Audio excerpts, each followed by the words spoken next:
Merci. Comme je disais tantôt, nous sommes encore là ce soir pour continuer avec nos enseignements. Mais avant toute chose, je vais donner la parole au docteur pour ces mots avant que nous puissions continuer. Docteur, je vous donne la parole. Seigneur Jésus-Christ de Nazareth, nous te rendons grâce et nous te bénissons. Tu nous as favorisés et nous sommes dans ta présence pour encore recevoir et entendre ta parole.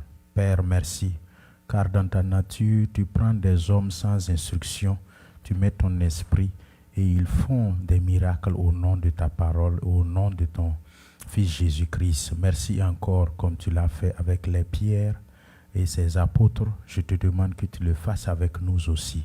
Tendre Père, nous voulons parler de ta parole. Nous voulons enseigner. Je demande que ton esprit, qui est le meilleur enseignant, nous parle, nous enseigne les mots justes et adéquats qu'il nous faut pour donner à quelqu'un sur les réseaux sociaux ou ici dans la salle, Seigneur, afin qu'il puisse utiliser cela pour la gloire de ton Saint-Nom et sa croissance. Inspire ma personne et que ce que je sortirai de ma bouche vienne de toi. Et l'interprète, le modérateur, Seigneur aussi, soit inspiré par toi. Que l'assemblée, Seigneur mon Dieu, soit conduite par ton esprit et que l'atmosphère soit décantée en ces moments et en ces lieux. Que ce qui va se passer ici soit pour la seule gloire de ton Saint-Nom et que le climat soit bon enfant pour les échanges constructifs à la seule gloire de ton Saint-Nom. J'ai prié. Amen. Gloire à Dieu. Bonsoir frères et sœurs, bonsoir d'être dans la présence de Dieu. Merci d'être là, merci d'avoir fait le déplacement pour encore qu'on parle de la parole de Dieu. Alors que le Seigneur nous bénisse et qu'aujourd'hui vous ne me fatiguez pas plus comme le mercredi passé. Mercredi passé, j'ai eu pour mon compte. Donc je vous redonne la parole. Aujourd'hui, on va évacuer les questions qu'on n'a pas pu répondre depuis le thème que j'ai commencé et que ça est en suspens. Donc, tous les 2 heures là, je suis prêt pour répondre aux questions. Merci infiniment, docteur. Merci pour votre présence parmi nous. Nous allons toujours continuer à vous déranger pour nous permettre de mieux comprendre la parole de Dieu. Et comme l'a dit le docteur, nous sommes à la deuxième partie. Nous tendons vers la fin de notre thème de l'année. Et les enseignements qui sont passés, il y avait eu des questions. Et la semaine dernière, le mercredi passé, cette soirée a été consacrée aux réponses à des différentes questions qui ont été posées. Donc, nous allons, comme l'a dit le docteur, nous allons continuer toujours avec les questions. Nous allons continuer avec les questions récentes. Et puis, au fur et à mesure, si nous avons encore du temps, nous allons remonter pour évacuer les questions antérieures. Donc, sans plus tarder, je vais donner la première question qui est en cours. Donc, la première question, c'était pour savoir. OK. 1 Corinthiens chapitre 8, verset 9, qui dit « Prenez garde toutefois que votre liberté ne devienne une pierre d'achoppement. » Qu'est-ce que ce verset? Est-ce que ce verset s'applique aussi au niveau du leadership? Donc, par rapport à cette référence biblique, la personne voulait savoir est-ce que ce verset s'applique aussi au niveau du leadership. Docteur, je vous donne la parole. Gloire à Dieu. Merci beaucoup aux frères et aux sœurs. Merci à notre modérateur de la soirée. Que le Seigneur nous bénisse. Alors, pour cette première question, en réalité même, c'est au leader même que cette question, cette référence fait beaucoup allusion. Donc, ce sont ceux qui conduisent beaucoup plus, qu'on voit. C'est celui qui est devant, c'est celui qui est debout, c'est celui qui est au sommet de la montagne, qui est plus visible, c'est celui qui a plus de la lumière, qui est plus lisible et visible. On ne parle pas de ceux qui sont carrément au fond de la classe, que personne ne voit dans la société. On ne parle pas de ceux qui sont des laissés pour compte. La référence nous interpelle à nous tous, qui sommes des pères de famille, qui sommes des mamans, qui ont des enfants à éduquer, des leaders des différentes structures, qu'elles soient associatives dans la société, dans l'église, au sein de la communauté. Il faut faire tout pour faire quoi? Que ma liberté ne soit pas une pierre d'achoppement pour les faibles. Donc vous savez très bien, quand on dit faible, ce n'est pas évident que le faible soit un leader. Ce n'est pas évident que celui qui n'a pas tous les attributs et les atouts, on le positionne en front line, en première ligne. Donc généralement, ce sont ceux qui sont des hommes de référence. Ce sont des personnes ressources. Ce sont ceux sur qui on peut compter et s'appuyer pour aussi se réaliser. Donc c'est toi et moi, la parole de Dieu nous interpelle. Faisons beaucoup attention. À partir du moment où nous avons le leadership, nous avons l'autorité, nous avons tendance à être quoi? Il faut exercer l'autorité. Tu es libre, tu ne reçois plus les ordres de quelqu'un, c'est toi-même qui donnes les ordres. Donc ça veut dire que tu n'as pas quelqu'un qui va te dire fais ça, ne fais pas ça. C'est toi-même qui leur dit fais pas, ne fais pas ça, fais ceci. Donc c'est pour cela, une fois que tu es leader, une fois que tu as une certaine posture, ça nous donne, comment je vais dire, ça te donne cette liberté. Donc, tu ne reçois d'ordre de personne. Je suis libre. Voilà. Et je suis arrivé. Donc, je suis une autorité. Voilà. Je suis, comment je vais dire, j'ai tous les attributs nécessaires. Délégation de pouvoir, je l'ai. Donc, maintenant, je peux faire comme je veux. Maintenant, on m'interpelle, une fois que tu seras à cette posture-là, fais attention que ta liberté ne choque pas, ne fait pas chuter, ne blesse pas, ne soit pas une pierre d'achoppement pour ceux qui sont faibles. D'une autre manière, c'est bon pour le verset biblique, ceux qui sont à la technique. D'une autre manière, ça veut dire quoi? Ma maturité, le niveau à laquelle je suis arrivé dans la foi et dans ma marche avec mon Seigneur, il y a certaines choses qui ne me choquent plus. Que moi, en réalité, ça n'affecte plus ma foi. Et maintenant, ma posture et ma maturité dans la foi fait que je peux poser certains actes qui vont plus trop nuire à ma foi. Mais attention, on t'interpelle aussi à toi qui est arrivé à cette posture de maturité dans la foi. Fais attention, il y a toujours des faibles dans la foi assis à l'église. Donc, pasteur, apôtre, quel que soit votre titre à l'église, à partir du moment où vous êtes assis et posé dans la foi, mature dans la foi, faites beaucoup attention. Il y en a qui sont faibles. Donc, la parole de Dieu est claire là-dessus et nous a bien expliqué. Romains chapitre 8, comme nous avons lu la fois passée. Non, ce n'est pas chapitre 8. Romains chapitre 9, chapitre 10. Donc, il ne faut pas faire de ta liberté une occasion de chute pour les autres. Faisons beaucoup attention. Vous savez que les foi se dépassent. Ta foi n'est pas ma foi, n'est-ce pas? Ta maturité dans le Seigneur n'est pas ma maturité dans le Seigneur. Ce qui est pour toi une montagne, pour moi en réalité ce n'est rien. Moi je passe haut les mains. Ce qui est pour toi un souci, toi pour l'autre lui en réalité ça lui dit rien. Donc vous n'avez pas les mêmes forces. C'est pour cela que la parole de Dieu nous dit dans Romains 13 que ceux qui sont forts soutiennent ceux qui sont faibles. Donc il y a toujours voilà, une nuance à faire. Donc je vous redonne la parole. Si, merci infiniment, docteur, pour ces réponses. Nous sommes tous satisfaits des éléments de réponse que vous avez donnés. Donc nous allons continuer à la deuxième question qui est quel est l'enseignement qu'on peut tirer du livre de Romains chapitre 12 verset 2 qui dit de ne pas se conformer, au siècle présent. Bien vrai que la parole de Dieu nous dit dans Jean chapitre 15 verset 19 que nous sommes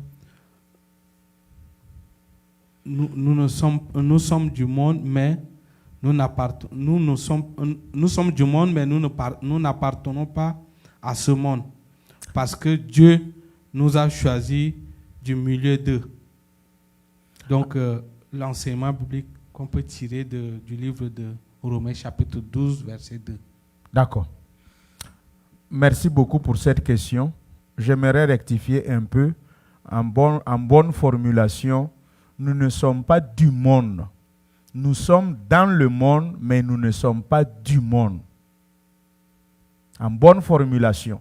Ce que vous venez de lire, reformulez ça si vous avez écrit ça en disant que nous sommes du monde. Nous sommes dans ce monde, mais nous ne sommes pas du monde. Voilà. Romains 12, 2. Ne vous conformez pas, mais soyez transformés. Conformité, transformée. Conformité, transformée. Le métamorphose. Le méta qui m'amène à trans. Formos, formé. Maintenant, la conformité, c'est quoi? Somme 1, 2, 3. Heureux celui qui ne marche pas, qui ne s'assied pas et qui ne s'arrête pas.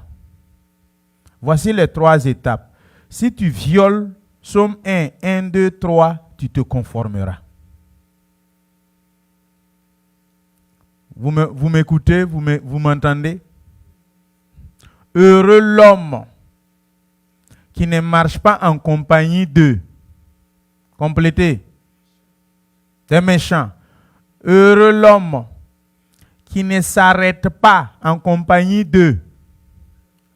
Heureux l'homme qui ne s'assied pas en compagnie d'eux. Pécheur. Donc, si ces 3 éléments, on dit d'abord quoi? Marcher, s'arrêter, tu es tellement, ça te plaît à tel point que tu t'assois maintenant. Je prends place, je m'installe. La parole de Dieu, lisez et faites beaucoup attention. L'usage des mots. On marche d'abord, on côtoie, on prend le même bus, on part au service, on fait 100 pas parce qu'on est à l'angle de la maison, le service est là. Ça veut dire on marche ensemble, on côtoie ensemble, on cause, nos moods là s'acceptent quoi. Et puis on cause, au fur et à mesure, à un moment donné, comme la marche elle est longue, à un moment donné on s'arrête même. Le temps de se séparer, chacun rentre dans sa maison. Vous vous arrêtez, vous causez 30 minutes. À un moment donné, vous êtes tellement habitué, vous vous donnez rendez-vous, vous vous asseyez autour d'une table pour bien limer. Donc, à un moment donné, vous allez voir que tu vas te conformer. Ce même verset fait allusion à Somme 1, 2, 3. Et ensuite, ça fait allusion à Jérémie 17 à partir du verset 6, 7, 8. Donc, il dit aussi, heureux celui qui est continuellement dans la présence de Dieu. Jérémie, à partir du chapitre 17, verset 6, 7, 8, il me dit que celui qui se confie à l'Éternel, celui qui s'attache à l'Éternel, celui qui est tout le temps collé à l'Éternel, il sera comme le même arbre qui est planté auprès d'un courant d'eau. C'est le même aussi arbre que tu seras dans Somme 1, 2, 3 là, qui est planté toujours auprès d'un courant d'eau. Donc, quiconque ne va pas se conformer à ce siècle présent sera comme cet arbre qui est planté auprès d'un courant d'eau.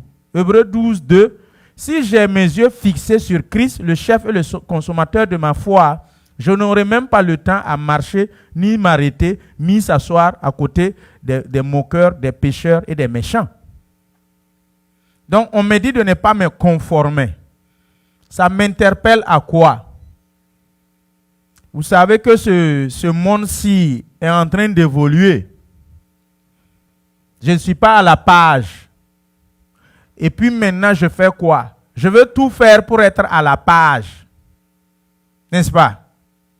Mais à la page dont tu veux tout faire pour être là, cette page-là va te nuire. C'est ça?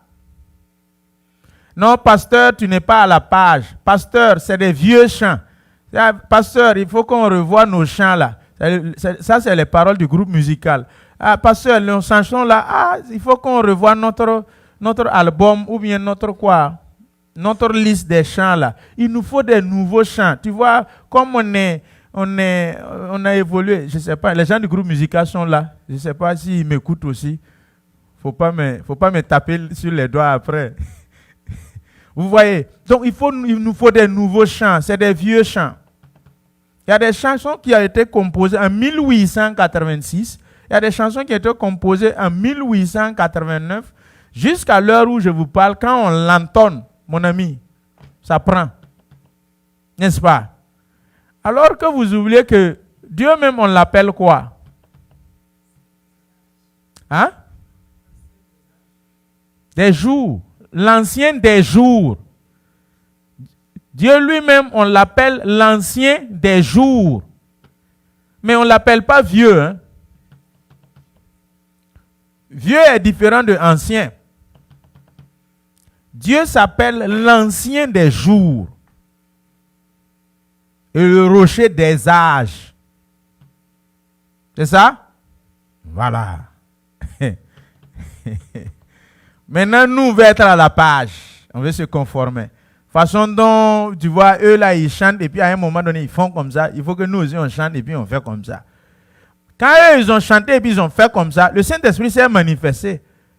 Ils ont été inspirés dans ce sens. Mais vous avez copié et puis vous avez fait comme ça. Le Saint-Esprit ne s'est pas manifesté. Il n'y a pas eu guérison. Aucun œil de quelqu'un s'est ouvert. Rien. Et vous êtes là. Mon ami, c'est pas, on ne conforme pas pour accoucher. On reçoit et puis on accouche. C'est le Saint-Esprit qui donne la vision. Mais nous, on copie. Nous, on conforme. Donc, heureux l'homme qui fait quoi?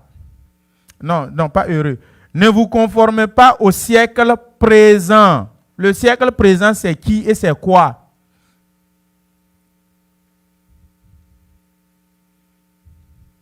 Pardon?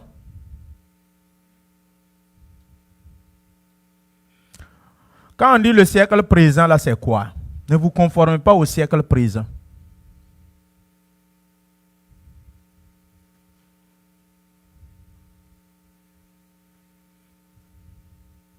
Qui peut se prononcer?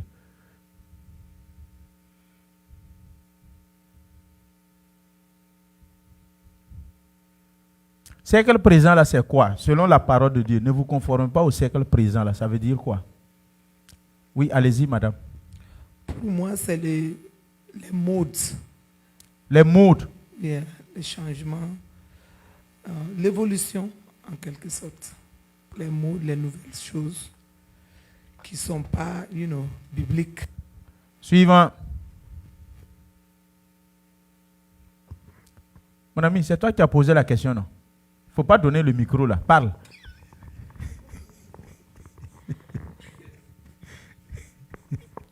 Le siècle présent, seulement le morceau siècle présent là, selon votre entendement, c'est quoi? On me dit de ne pas me conformer au siècle présent. Je comprends la vie actuelle. La vie actuelle. Ok, suivant. Elle est vague, mais néanmoins tu t'es prononcé.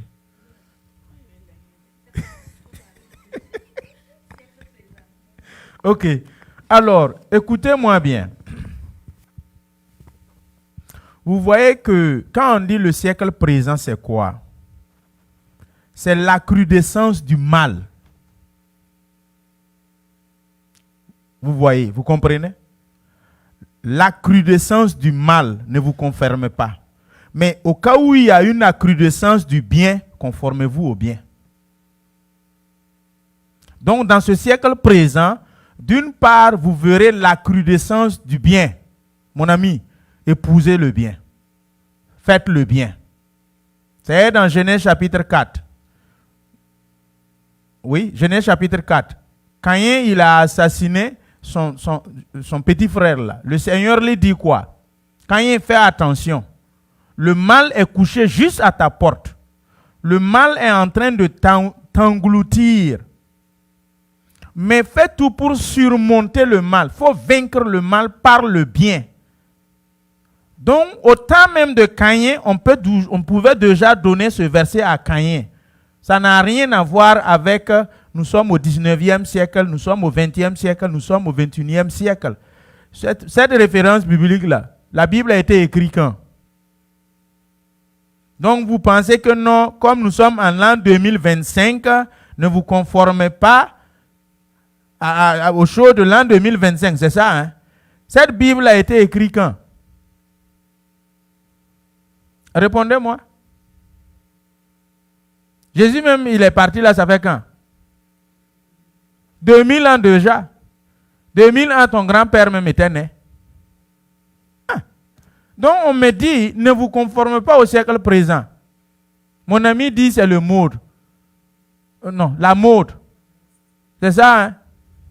Ah.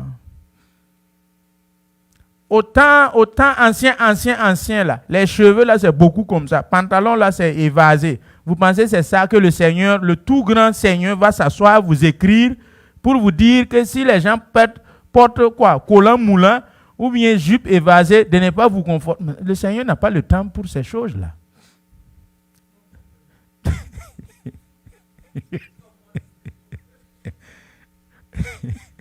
Pensez que le Seigneur, il a le temps pour s'asseoir, pour vous dire, il a fait telle coiffure là, ne te conforme pas à sa coiffure, c'est ça? C'est ça, hein? Ah, ok. Mon ami, n'oubliez pas l'enseignement que j'ai fait la fois passée sur les différentes cultures et les traditions. Vous pensez que vous qui êtes assise en tant que Burkinabé Togolais, le Seigneur Tout-Puissant va t'asseoir pour te conseiller en disant ne te conforme pas aux Jamaïcains qui mettent des dreudes. C'est ça? Hein? Ne te conforme pas à ce Congolais qui met veste sur veste et puis chemise et sous-vêtements. Lui seul, quand il déshabille, ça c'est empilé comme ça. Le Seigneur n'a pas le temps pour nous dire non. Quand il dit ne vous conformez pas au siècle présent, l'accrudescence du mal. Faites beaucoup attention. Démarquez-vous de ça. Puisque la parole de Dieu est écrite depuis des années et des années. N'est-ce pas? Ok. Moi, je la lis cette nuit. Ne vous conformez pas au siècle présent. Le siècle présent, ce n'est pas le 21e siècle. Et ceux qui étaient au 20e siècle, là, eux aussi, ils ont lu la même référence. Ceux qui étaient au 19e siècle ont lu la même référence. N'est-ce pas? Ok. De tous les temps et de tous les âges là-haut, comprenez que ne vous conformez pas au siècle présent. Sachez que il y aura toujours une accrudescence du mal. Au moment où ça écrivait, si le mal était à 10%, on dit à ces gens de ce moment-là, ne vous conformez pas au mal qui est à 10%. Si le mal est arrivé à 20%, ne vous conformez pas au mal qui est à 20%. Si le mal est arrivé à 50%, ne vous conformez pas au mal qui est à 50%. Vous voyez, elle est agissante pour nous tous, mais tenez le maître mot, ne vous conformez pas à l'accrudescence, puisque le mal a tendance à prendre le dessus sur le bien. Donc, ne vous laissez pas phagocyter et avaler par le mal. C'est bon?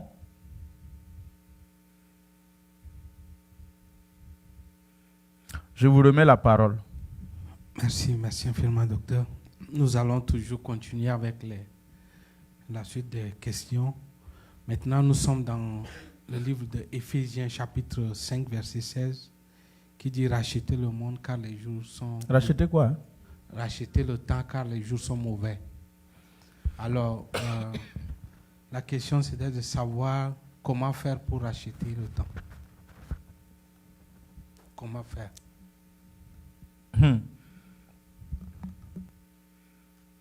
Gloire à Dieu. J'espère que vous ne comprenez pas qu'il faut prendre $100 et puis aller à la boutique et puis acheter. Ah? Ah, ok. Peuple de Dieu, rachetez le temps car les jours sont mauvais.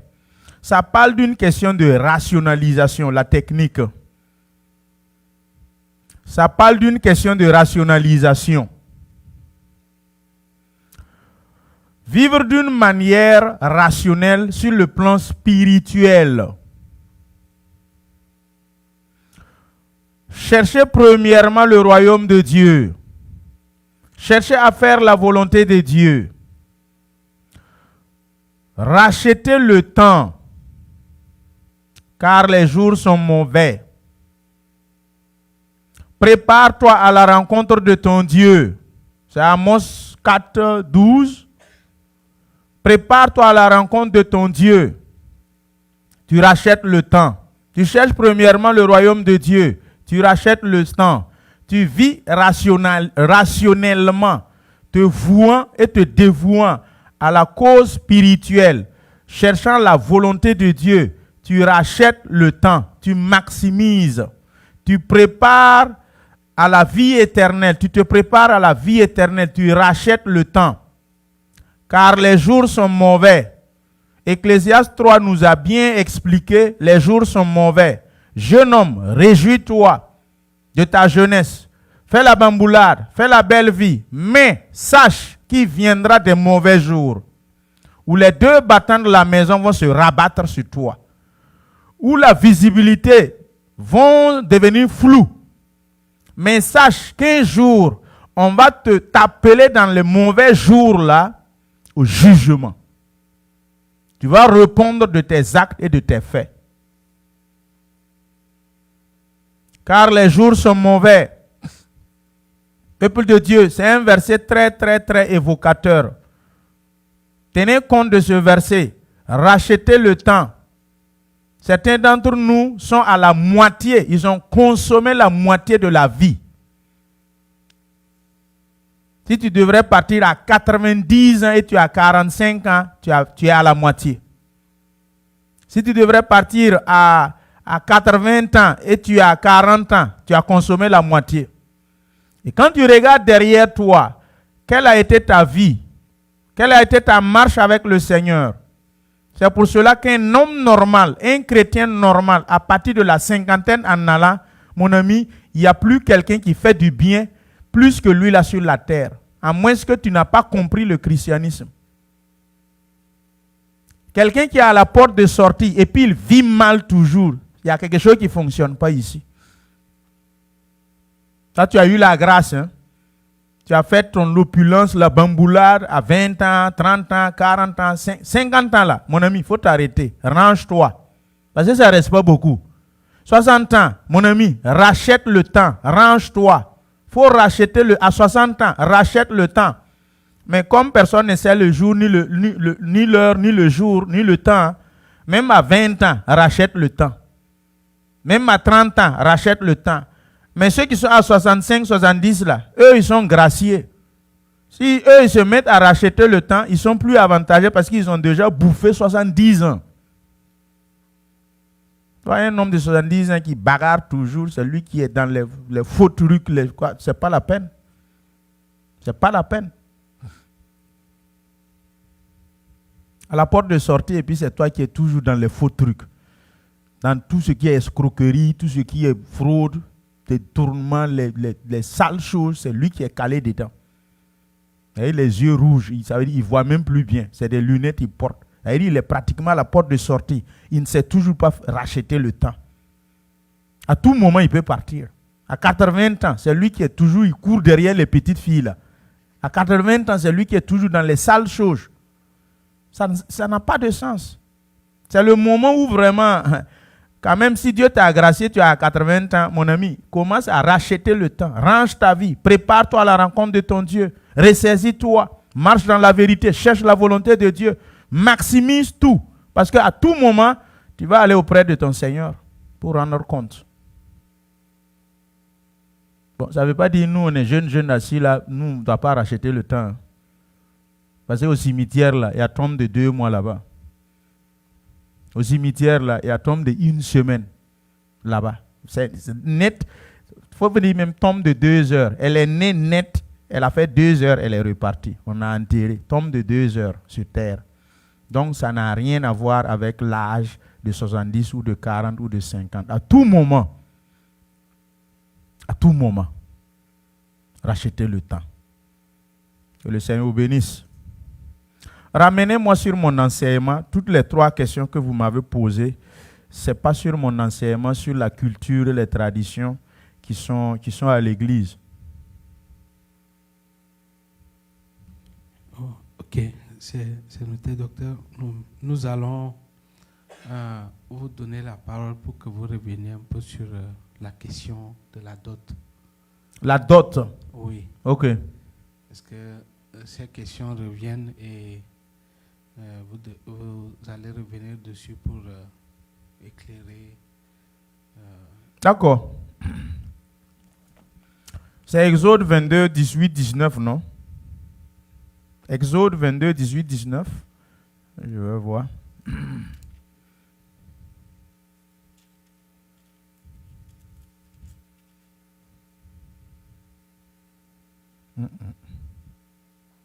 C'est 16.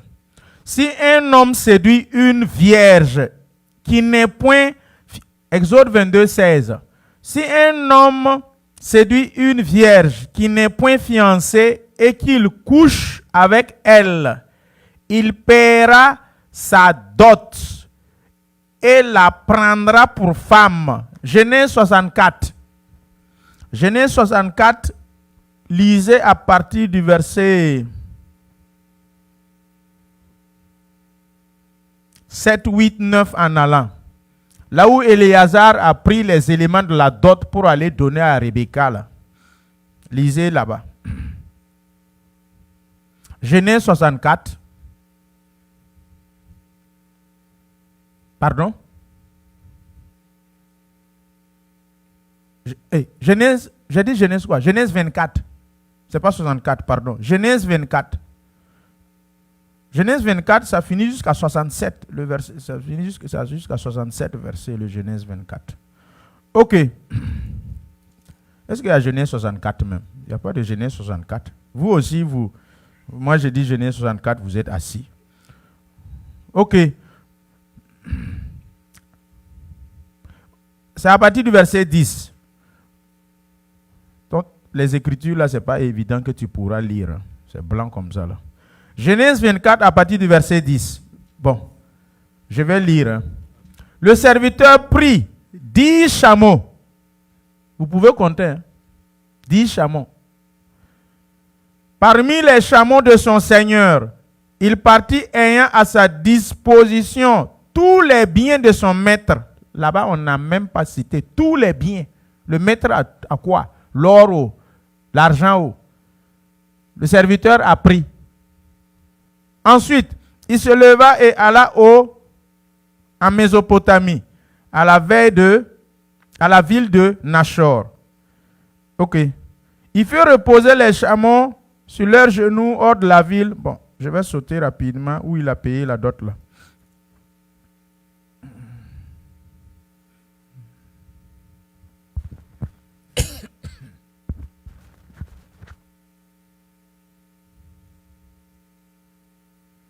Ok.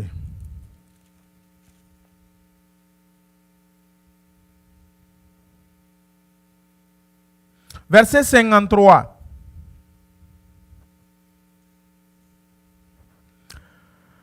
Verset 53, Genèse 24.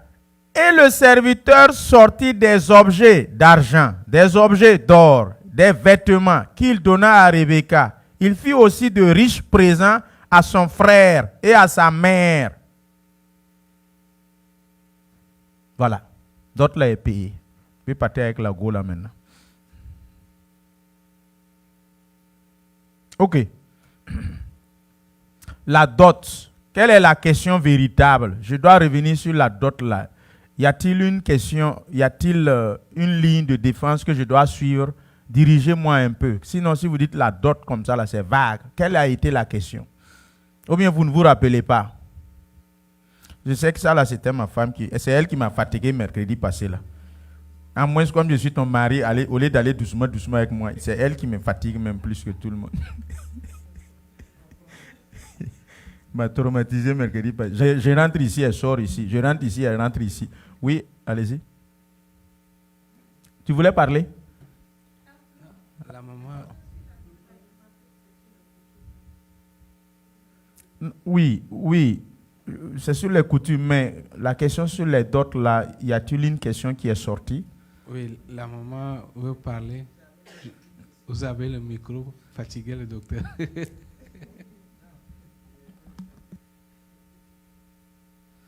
Merci pour la parole qui m'a été donnée. Que Dieu vous bénisse. Je me rappelle que j'avais une question en rapport avec la dot. Je ne sais pas si c'est de ça que vous faites illusion. Allusion. Ok. Ma question était par rapport à la mort de Christ a résolu tout. Ok. Donc ça veut dire qu'il n'y a plus de culture, de tradition. La mort de Christ à la croix a tout résolu. Maintenant, la lecture que nous venons de voir, nous voyons que la dot fait partie de la culture juive et aussi appliquée dans beaucoup de cultures, même en Afrique. Ok. Si la croix a résolu tout cela, pourquoi la question de la dot persiste-t-elle et est toujours obligatoire même? Est toujours obligatoire. Parce que partout dans le monde entier, tu ne peux pas prendre une femme sans la doter. Si Christ a tout résolu, pourquoi cela existe-t-elle toujours? Merci. Ok, je suis dirigé maintenant. Rectifier quelque chose, hein. L'œuvre achevée de la croix n'a pas annulé la culture, mais elle a annulé certaines cultures qui annulent la parole de Dieu. Vous me comprenez? Faisons la nuance des choses. Il y a certaines cultures qui annulent, certaines traditions qui annulent la parole de Dieu. 1 Pierre 1,18 nous a dit les vaines façons dont on a hérité qui annulent la parole de Dieu. Mais dans la parole de Dieu, il y a certaines pratiques qui sont juives, comme quoi, quand on me dit la culture de quoi? Du respect de la personne âgée. La parole de Dieu, l'œuvre achevée de la croix ne l'annule pas. Le respect, tout ce qui est loi morale, civique, la parole de Dieu ne vient pas les annuler. Mais seulement ce qu'elle annule, ce sont ces barrières culturelles qui étaient existentielles entre les ethnies, les races. Toi, tu es nordiste, je suis sudiste. Toi, tu es samaritain, je suis juif. On ne s'adresse pas à la parole. La croix a résolu ces questions. Ensuite, certaines pratiques que je suis né trouver, que je prends et je pose à la parole de Dieu et j'annule les effets agissants de la parole de Dieu, c'est ça que la croix détruit. Mais maintenant, quand on vient à la question 2, notre culture, on nous a éduqué quoi? Le savoir-être, le savoir-vivre. On m'a éduqué quoi? On m'a inculqué quoi? Toutes ces valeurs qu'on m'a inculquées, sans même qu'on lise la Bible, avant même l'arrivée des religions révélées là, notre culture et tradition savaient ce qu'est la loyauté, accueillir un étranger, l'héberger et en prendre soin. La Bible, quand elle est venue, on a lu trouver que certaines de ces choses, nos grands-parents pratiquaient ça même déjà, avant même qu'ils reçoivent la religion révélée, n'est-ce pas? La fidélité, l'intégrité, la loyauté, toutes ces valeurs-là, nous avions déjà ça même avant que la Bible, accueillir l'étranger, faire grâce à la veuve, prendre soin de l'orphelin. Ces choses existaient déjà dans nos communautés, dans nos sociétés avant. Donc, faisons la nuance, la croix n'est pas venue annuler toute la culture. Maintenant, la dot qu'on vient de lire, Exode 22, 16. On me dit que je dois payer la dot. Là-bas, c'est vraiment un sujet qui fait couler beaucoup d'encre. Ça discute trop à partir de Exode 22, 16. Je ne vais pas rentrer là-bas parce que on risque de prendre mes papiers. On risque de me retirer ma carte pastorale. Si je rentre sur ce sujet, je vais donner mon point de vue et ma prise de position et ça risque de chauffer sur moi. Donc, je ne vais pas trop m'attarder sur les différentes étapes à procéder d'abord avant de faire entrer une femme chez soi. Ok. Maintenant, la dot. De vous à moi. Le vrai mariage, selon mon entendement et la parole de Dieu, c'est celle qui est faite par la famille, la dot. Elle est beaucoup plus évoquée dans la parole de Dieu. Maintenant, là où je suis allé comprendre que ce qui est civil, juridique, c'est une civilisation humaine mise en place pour protéger les droits et les avoirs des différents conjoints de part et d'autre, plus précisément pour la femme, le sexe le plus faible. Sinon, dans Matthieu, quand les disciples ont posé la question à Jésus, est-il permis que je prenne 2 femmes? Jésus a répondu là-bas en disant quoi? Au départ, il n'en était pas ainsi. Si vous voulez répudier une femme, c'est sur la base de quoi? De l'adultère, l'infidélité. Maintenant, vous devriez lui faire adresser une lettre de divorce. Mais Moïse ne nous a jamais informé à l'avance, ou cette référence biblique que Jésus à côté nous a pas dit à l'avance qu'il y avait eu un acte civil de mariage. N'est-ce pas? Pour divorcer la femme, il faut d'abord qu'il y ait au préalable un acte civil de mariage, célébré par devant l'officier de police judiciaire ou soit par le juge. Maintenant, à notre grande surprise, ça nous tombe comme ça des nues, pam, adressez-lui une lettre de divorce. Mais est-ce qu'il y a eu au préalable des liens juridiques? Et ces lettres de divorce sont rédigées par le scribe, qui fait office de juriste, des hommes de loi. Alors que pour sceller le mariage, le juriste ou le scribe, ce n'est pas lui qui initialement a rédigé l'acte de mariage et ils ont signé. Et on l'a donné, la femme et le mari, comme document de mariage, attestation de mariage. Mais je ne comprends pas comment un acte peut être édicté pour annuler un autre acte qui n'avait jamais existé. Comment un acte, puisqu'un acte de divorce vient en réponse à un acte de mariage.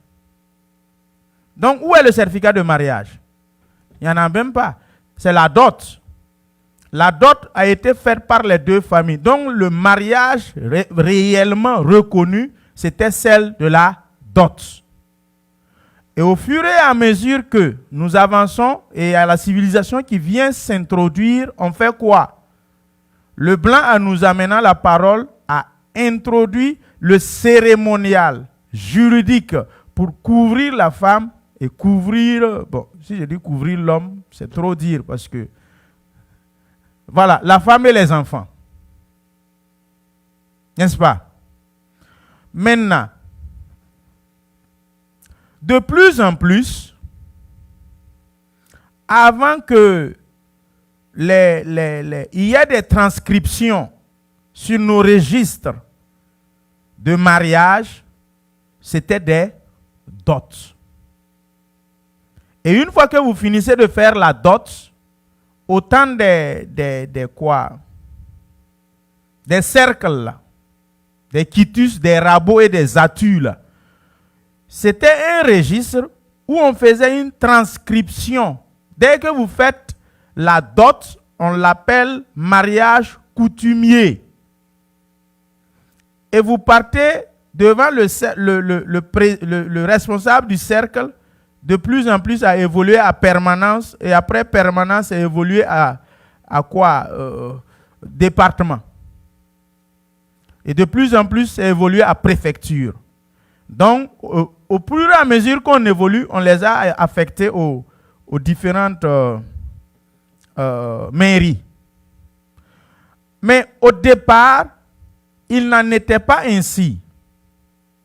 C'est sur la base des registres au temps des cercles-là, dans les années 1902, 1903, 1800, on a regardé et recherché les registres et récupéré ça chez les chefs coutumiers, chez les responsables religieux, et on a amené au niveau de l'administration centrale. Et si vous voulez un acte de mariage authentique, on rédige l'acte en l'attribuant un numéro. Sinon, dans le temps, c'était seulement que la dot qui était reconnue. La dot en elle-même, c'est quoi? La dot, elle symbolise la ligature d'une alliance entre deux familles, mutuellement consentantes. Une première qui demande et une deuxième qui accepte. La famille de l'homme demande et la famille de la femme accepte. Mais maintenant, on me dit que je dois donner des éléments composants qu'on appelle dots avant de pouvoir avoir la femme. Et la dot vient, l'acceptation de la dot vient en guise de quitus qu'on vous a donné. Désormais, elle devient la vôtre. Ce n'est plus la nôtre. Et les composants de la dot varient d'une famille à une autre. Mais elle a des éléments clés qui restent pratiquement universels. Le sel et c'est cabri ou beaucoup, non pas beaucoup, la brebis, ou bien c'est cabri, non?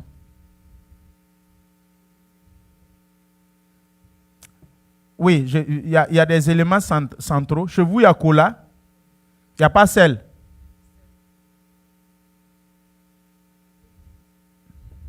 Sel, je sais qu'il est universel. Ensuite, l'animal là, qu'on va amener là, lui aussi il est universel. Bon, cola, là je sais que ça varie. Il y a des endroits où on prend cola, il y a des endroits où on prend whisky, il y a des endroits où on prend, je ne sais pas, de l'eau, toutes ces formes de boissons. Mais il y a deux éléments clés que je sais, que ça ne quitte pas le sel et l'animal. Le sel, lui, il a pour mission de quoi? Infuser les deux familles à partir du moment où on consomme cela. Personne ne peut vomir le sel. Tu as fini de manger, on a assaisonné la sauce, tu as mangé là, c'est fini. Et nous connaissons aussi les vertus du sel. Ensuite, l'animal a pour mission de quoi? Le sang qu'on va égorger, puis c'est versé là, l'alliance est scellée. Les alliances se font par le sang. Et les morceaux et les parties de l'animal se distribuent en fonction d'eux. L'aîné aura telle part, le suivant telle part, l'autre suivant telle part. Faites beaucoup attention. Voici une pratique jusqu'à présent à l'église, je ne comprends pas. Si dans les moments de cérémonial de dot, je sais que, bon, si je dis je ne comprends pas, je comprends. Ça est dans la Bible. Le petit frère ne peut pas aller prendre la portion du grand frère, de l'aîné. Qu'il soit absent ou qu'il soit présent. Quand on a égorgé, on a dépiécé, cette partie-là, c'est pour l'aîné. Cette partie, c'est pour l'autre. Cette partie, c'est pour l'autre. Ça a une mission, ça a une référence. Je ne vais pas rentrer trop dans ces détails de la répartition des parties de l'animal, parce qu'il varie des familles, il varie des coutumes et des traditions. Mais le maître mot que vous devrez entendre, vous connaissez la mission du sel, vous connaissez la mission de l'animal au moment des dots. C'est pour sceller. Et une fois que cela est scellé et lié, la famille vous dit qu'on vous donne notre fille. Même si elle décède là, on n'enterre pas chez nous. Le corps là, ils n'en ont pas droit. C'est l'homme, la famille, c'est eux qui s'occupent du corps de la femme. On ne peut pas venir prendre, dire non, c'est notre enfant pour aller enterrer chez nous. Non. Le corps là, ça reste.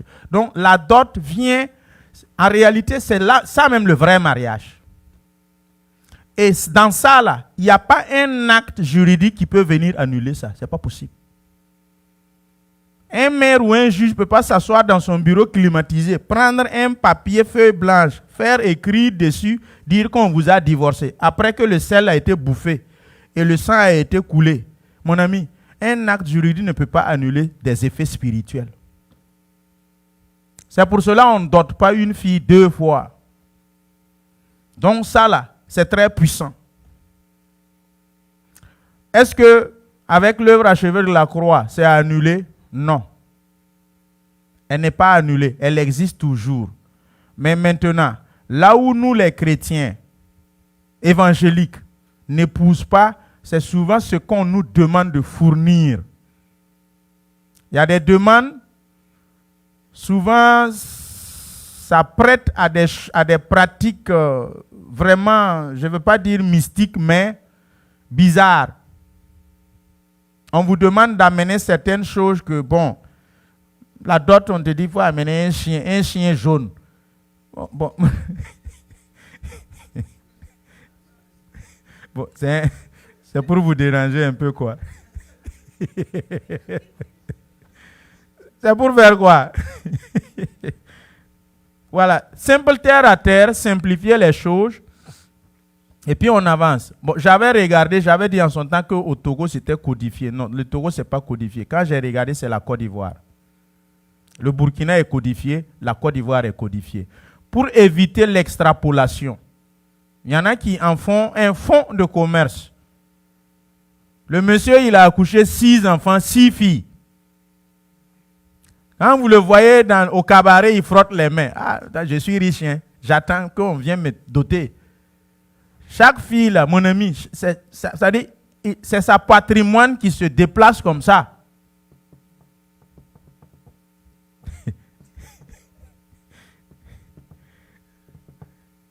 Là où on nous donne des bœufs, imagine si tu tombes dans cette famille où le monsieur a 6 filles, et puis chaque fille, la liste de la dot là, je sais qu'en Côte d'Ivoire, mon ami, il y a des listes de dot qui tournent autour de 3 millions. Hein. S'il y avait une Ivoirienne ici, pourrait nous dire. Mais je sais que le couple en démêle pour leur dot, quand on m'a donné la liste là, mon ami, tu restes tranquille. La liste de la dot là seulement, ça fait le mariage. Hein? Et puis il y a monnaie. Bon, mon ami, tu vas prendre ça à aller doter. Tu vas prendre combien pour aller célébrer le mariage? Et tu vas prendre combien pour l'entretenir? Vous voyez, donc n'extrapolons pas et n'exagérons pas sur ces questions où... Mais je sais que Genèse 24, en tout cas quand j'ai lu, on dit que le gars a pris 10 chameaux. Il a pris quoi? De l'or, d'objets d'argent, d'objets d'or, des vêtements. C'est qu'Abraham était riche. Hein? Très riche. Donc vraiment dans le temps, la dot là, vraiment c'est colossal. Bon. De nos jours, le verset nous dit quoi? Quand tu séduis une fille et puis tu vois qu'elle est vierge, tu paieras sa dot. N'est-ce pas? Et si elle n'est pas vierge? Soyons honnêtes avec la parole de Dieu.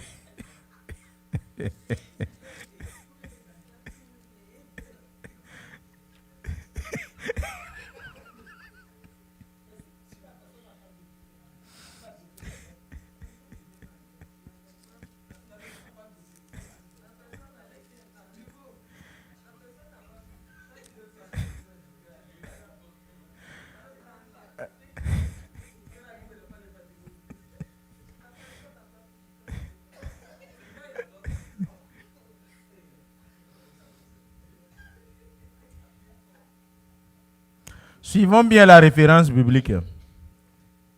Si un homme séduit une vierge qui n'est point fiancée et qu'il couche avec elle, il paiera sa dot et la prendra pour femme. Et je pose la question, et si elle n'est pas vierge, payeras-tu la dot ou pas?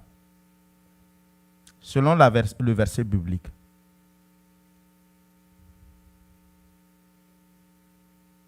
Comment ils n'ont rien dit? C'est clair ici. Si un homme séduit une vierge, mais quand on te séduisait, tu n'es plus vierge. Le français, l'herméneutique ici. Si un homme séduit une vierge qui n'est point fiancée,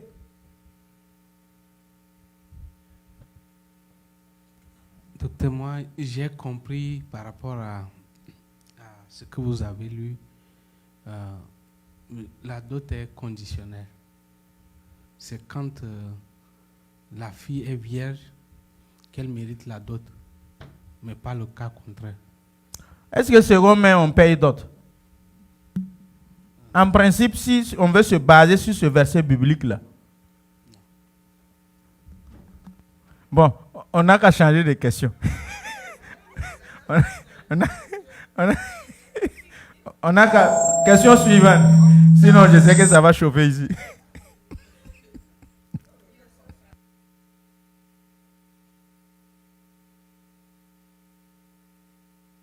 Merci. Oh, j'ai une seconde question toujours par rapport à la dot.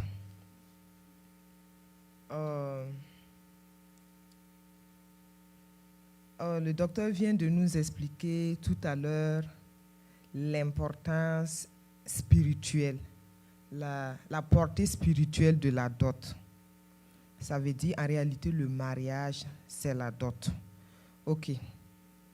Et lors de la dot aussi, il y a l'intervention de l'Église. Ça veut dire que le jour de la dot, il y a une délégation de l'Église même qui assiste. Ok. Si l'Église participe à la dot et en réalité le mariage c'est la dot et elle a une portée spirituelle. Pourquoi?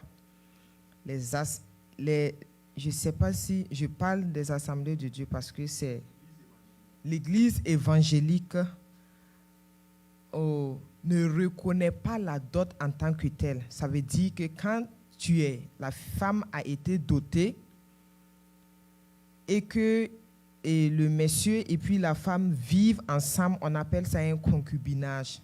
Du moment où le mariage à l'église ou bien la bénédiction nuptiale n'a pas été faite, l'église ne reconnaît pas ce couple. Ils disent qu'ils sont en concubinage. Et nous voyons de nos jours que beaucoup de femmes sont brimées à cause de cela. Elles ont été dotées, mais faute du mariage à l'église, à un moment donné, cette femme dotée est délaissée par son mari.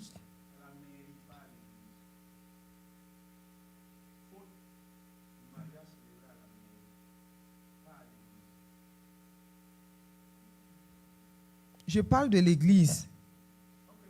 Je parle de l'église. Faute du mariage célébré à l'église, l'église ne reconnaît pas ce couple comme étant légal devant Dieu. Et effectivement, il y a des femmes qui sont brimées pour cela, qui peuvent être dotées, vivre avec le monsieur pendant 20 ans, 30 ans, et à sa grande surprise, avec 4, 5, 6 enfants, à sa grande surprise, le monsieur la délaisse, va prendre une fille de 20 ans et marie à l'église. Et c'est là que l'église reconnaît. Mais la femme dotée, l'église ne reconnaît pas. Donc, mon inquiétude est là-dessus. Si la dot a une portée spirituelle et puis l'église reconnaît la dot, pourquoi ne pas reconnaître ces couples, ce mariage en fait? Je vois que c'est un contraste. Thank you.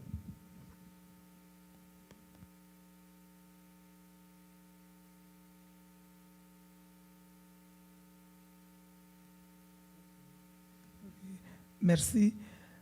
c'est que la question que maman vient de poser, effectivement, dans les églises, je connais un couple qui est marié, qui a été doté, ils ont fait le mariage religieux et ils sont à l'église depuis des années.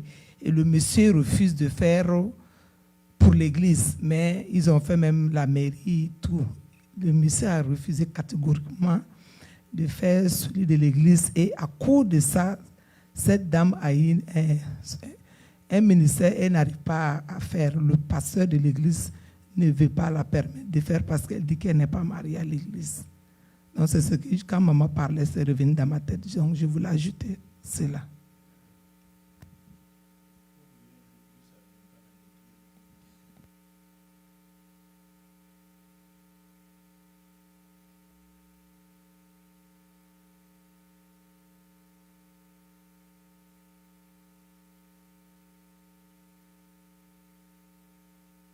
Allez-y, docteur. Alléluia. Gloire à Dieu. Alors, écoutez-moi bien en ce qui concerne l'Église. Je répète, écoutez-moi bien. Et faisons un peu la nuance et n'amalgamons pas. Un chrétien, le cas de la question dont elle pose, qui a fait la dot avec une femme, ils ont vécu pratiquement 20 ans. Il n'y a pas eu de mariage civil, ni ensuite aussi à l'église. Et le mariage n'a pas marché. L'homme part et puis il reprend une autre fille. Et puis il fait la dot. La différence qu'il faut savoir, c'est quoi? Le premier, la fille ne peut plus prendre un second dot. Mais le jeune homme peut aller doter une autre fille ailleurs. Tu n'es pas là? Tu me suis pas? Je dis, hein, le monsieur a doté une première fille. Ils ont vécu ensemble 20 ans. Ils ont des enfants. Donc, c'est comme s'ils vivaient en concubinage. Il n'y a pas de mariage civil, ni à l'église. Maintenant, le mariage n'a pas tenu à la 21e année. Ils se sont séparés. L'homme peut aller doter encore une autre. Mais la fille là, ne peut pas recevoir une autre dot d'une autre personne. Vous me suivez maintenant? Ok. Et cet homme qui vivait en temps de concubinage, mais sur la base de la dot, on me dit, selon la parole de Dieu, lui, il n'était pas marié légalement. C'est un début de procédure pour parvenir à la déclaration solennelle. Ils ne font que une seule chair et que nul ne sépare ce que Dieu a uni. Lors de la dot, cette déclaration n'est pas dite. Et malheur est sur quiconque séparera ce que Dieu a uni. Au nom du Père, du Fils et du Saint-Esprit, je vous déclare mari et femme. Après vos échanges de consentement mutuel, l'homme de Dieu déclare et il vous scelle, selon Matthieu 18, 18. Il vous lie. Au nom du Père, du Fils, c'est des déclarations solennelles et spirituelles qui ne peuvent être faites si toutes les procédures ne sont pas jointes, ne sont pas réunies. Première étape, c'est la dot. Deuxième étape, pour des raisons de protection de la femme et des enfants, les assemblées de Dieu que je connais mieux, ou du moins les églises évangéliques, n'acceptent pas célébrer un mariage à l'église tant que vous ne les avez pas présenté le certificat de mariage célébré à la mairie ou en justice. Quiconque pasteur qui célèbre ça, on risque de le récupérer, de le sanctionner. Donc après la dot, c'est la mairie d'abord. L'église n'accepte pas célébrer un mariage sans que, là où je connais bien les assemblées de Dieu, sans que vous ne passez devant le juge ou devant l'officier de police judiciaire, le maire, l'officier de l'état civil. Et après cette étape maintenant, vous venez à l'église. Et la composition du dossier de mariage Le pasteur prend et puis il les regarde. Acte de naissance, casier judiciaire et le certificat médical qui montre que vous êtes compatibles. Ensuite, l'acte de mariage. Vos témoins ont joint leur CNIB, leur pièce d'identité. Voilà, de façon ramassée, voici le dossier qui compose. Si la femme vient d'une autre église ou l'homme, on peut demander une lettre de recommandation pour constituer le fond de dossier. Et le pasteur archive ça dans son bureau ou dans ses archives, je ne sais où. Et maintenant, on célèbre le mariage. Voici les étapes selon les assemblées de Dieu ou les églises évangéliques que je connais qui procèdent pour célébrer le mariage. Maintenant, dans ce cas d'espèce dont elle parle, on a fait première étape dot. Vous avez vécu 20 ans. Ça n'a pas marché. Ça présageait que ça n'a pas marché parce que Christ n'était pas au centre du foyer pour défendre les causes et défendre la cellule familiale. Généralement, à 90%, si Christ n'est pas au centre du foyer, ça risque de tanguer. Si les paroles de ligature ne sont pas prononcées, de toute façon, seul même qu'on a ligué, même prié, même ça se divorce, n'en parlons pas, ceux qui sont vulnérables. Vous voyez. Donc, comprenez bien que si tous les éléments spirituels ne sont pas réunis, attention, vous risquez d'avoir... vous allez être surpris. Maintenant, si ce monsieur-là même qui a laissé cette femme avec 5 enfants, avec d'autres, sans mariage civil, ni à l'église, celle qu'elle est allée épouser nouvellement, là, elle se confesse, elle se repent et tout, l'église l'accepte. Donc c'est un enseignement pour nous donner à nous aussi les parents et à toutes les jeunes filles, faites beaucoup attention aux rapaces voraces. Il y a des étapes qu'il faut suivre et si vous les violez, la plupart du temps c'est la femme qui est vulnérable et qui récolte les pots cassés. Je ne peux pas te vomir 5 enfants. Au moins, il faut me traîner devant le juge ou devant le pasteur avant que je te vomisse 5 enfants. Je ne peux pas rentrer à l'aveuglette dans un foyer, je me mets à accoucher des enfants. 1, 2, 3, 5. On ne parle pas de mariage civil. On ne parle pas de mariage à l'église. Et moi, je vomis seulement. Il y a un problème. Et maintenant, si ça ne marche pas. Donc, tout ça, c'est des erreurs.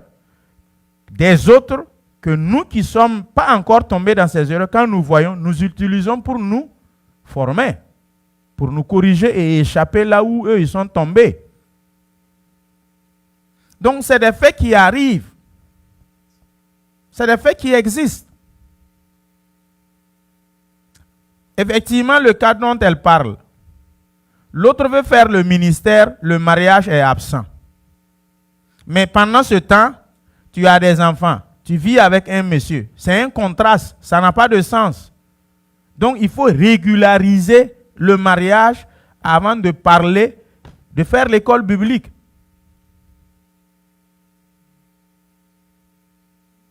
Vous voyez. Donc, frères et sœurs, il y a beaucoup de choses par moment où on ferme les yeux, on laisse passer, on gracie, mais en réalité, ça ne doit pas être ainsi.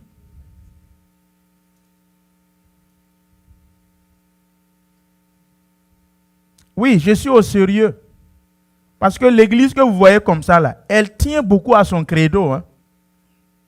Si vous vous basez, je sais que chez nous, il y a une nouvelle loi qui est sortie pour dire désormais, reconnaissez les dots comme mariage légal. Ça vient d'être sorti, ça ne vaut même pas un an. Notre cours des personnes de la famille. On a relu ça et puis on est en train d'insérer pour régulariser tous les mariages de nos grandes-mères, depuis des années qui ne sont pas reconnus pour régulariser leur situation. Nous encore même à l'église, ça va. Nos voisins musulmans, si tu rentres là-bas, sans même l'acte de mariage du maire ou du juge, là, eux ils célèbrent ton fourri. sans aucun document juridique qui protège la femme ni ses enfants. Mais de plus en plus, ces choses sont en train d'être résolues. Donc, si on a célébré ça à la mosquée, il y a de cela 15 ans, 20 ans, 10 ans, et puis il n'y a pas l'acte juridique, l'imam ou le pasteur doit transcrire ça et ça sera reconnu. Et ça couvrira nos sœurs musulmanes. Ça couvrira les enfants de toutes ces sœurs musulmanes. Et c'est une bonne chose. Pour qu'au temps des legs, là où si le mari décède, les frères rapaces voraces ne descendent pas. L'autre prend télévision, l'autre prend frigo, l'autre prend, je ne sais pas, les papiers de la parcelle. Tandis qu'il y a combien? Jusqu'à 4 enfants qui sont assis. Le plus âgé a 8 ans. Et le dernier a 3 mois. Et on laisse la veuve là assise. On a pillé tout. Elle n'a pas une source pour aller se plaindre pour gagner ses droits. Quand tu pars en justice, il n'y a pas un acte de mariage. Donc c'était quand même un peu injuste. Faisait la force à nos mamans. Mais je pense que de plus en plus qu'on évolue, ces choses-là sont en train d'être résolues. Je vous redonne la parole. Oh, oui, ancien, allez-y.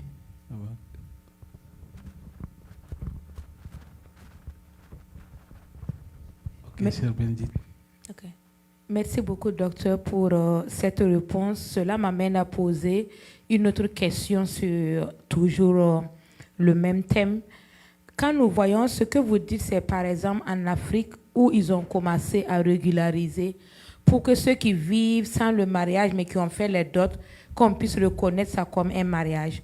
Maintenant, prenons l'exemple de nos sœurs qui sont ici, aux États-Unis, à l'extérieur, où arriver, peut-être que c'est dû à la solitude de la vie ou bien aux difficultés de la vie. Et finalement, il y en a qui se donnent aux hommes où ils vivent ensemble en concubinage et d'autres même ont des enfants, par exemple. Et ici, on ne va pas te forcer à marier la personne si tu ne veux pas la personne. Et je ne sais pas s'il y a de loi pour ça. Et nos frères africains qui viennent enceinter les filles ici au hasard et qui les abandonnent pour aller encore se marier à d'autres qui veulent. Comment résoudre cela? Parce que même dans les églises, ça existe. Il y a nos sœurs ou les frères de dehors, les anciennes, on les prend et ils accouchent et puis après on les laisse pour aller chercher dehors. Comment faire? Ancien, il faut répondre à cette question-là. Oui, président, allez-y. Ok. Moi, je crois que, je m'excuse, hein, la sœur Bénédicte, c'est les filles là qui se sont laissées enceintes. Oui. Parce que, ils ne devaient même pas faire ça avant le mariage. Et après, si l'enfant est venu, ils ont, en anglais, on dit, that's what you got. C'est ce que tu cherchais, tu as eu.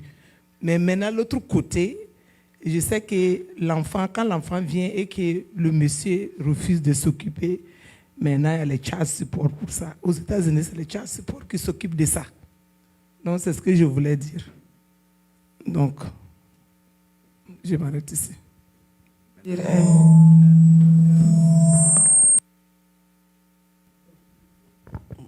Oui, donnez le micro à la maman.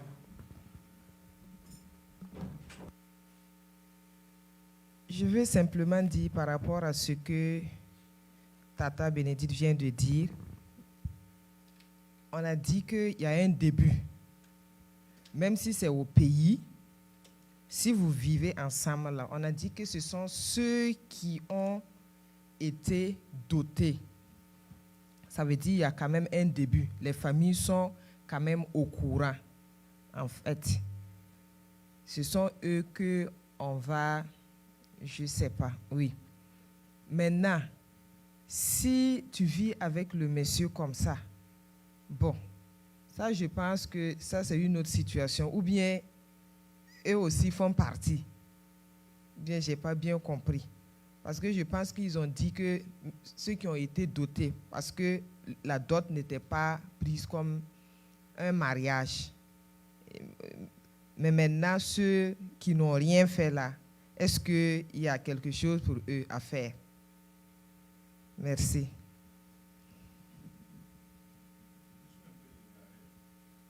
Ok, elle dit que nos frères et sœurs qui sont ici, les filles se laissent enceinter par les hommes et après, les hommes ne prennent pas leurs responsabilités, ils les larguent comme ça.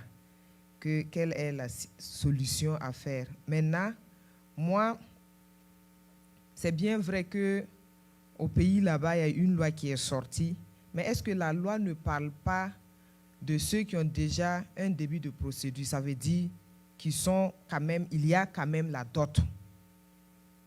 Parce que en son temps, la dot n'était pas prise comme un mariage et beaucoup ont été dotés, mais voilà, enfin, elles sont brimées. Mais le cas de nos sœurs qui sont ici, là, déjà même que tu n'es pas doté, même si c'était au pays sur place, là, est-ce que cette loi-là te concerne? Même s'il n'y a pas la dot, est-ce que la loi les concerne, ces personnes-là? La fille qu'on a enceintée là. Oui.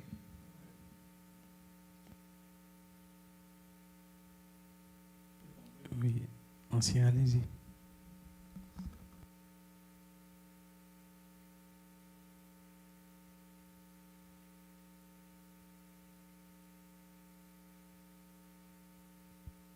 Moi, ma question, c'est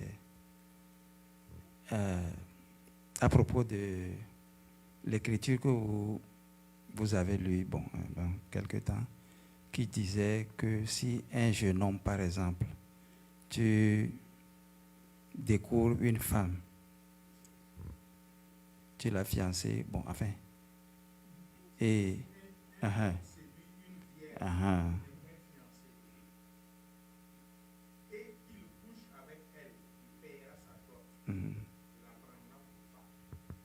ok, mais si la jeune fille n'est pas vierge, et on ne sait pas, est-ce que normalement on doit connaître la femme avant de la prendre ou bien la doter? C'est là où ma question est.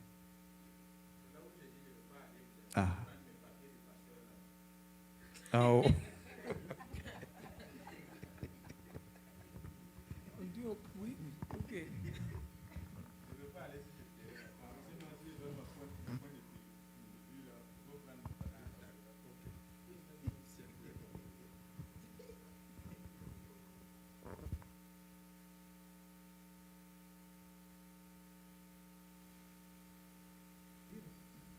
Ok, mais bon, on redonne le micro au docteur pour